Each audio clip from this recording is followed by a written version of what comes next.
What's going on, everybody? Lindsay Sy here, and I'm so excited to share some key takeaways from my experience at the Young Adult Life Tour. One of the things that I really appreciated was just the authentic presentations that were shared. I can share about my presentation in particular. It was an opportunity to really talk about church hurt and how we can become conduits of comfort. One of the key points that I made was that if we do not heal from what has wounded us, we will bleed out on people that never cut us. I'll just sit that right there for a second for that to marinate in your spirit.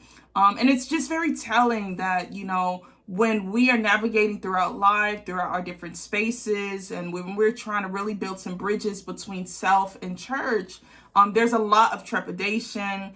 There's a lot of just cautiousness before jumping into a ministry, jumping into a small group, maybe jumping into service, because there are just a lot of unaddressed hurts and pains that have been maybe caused, maybe from traumas that have happened in personal life, but then also traumas and abuse that we've seen at the church. And so when all of those come together, it can really create a situation where bleeding out happens. And so one of the key takeaways is that if we are going to be a church of compassion, we equally have to be a church that is a trauma-informed church. And those two are mutually exclusive. Those two are synonymous.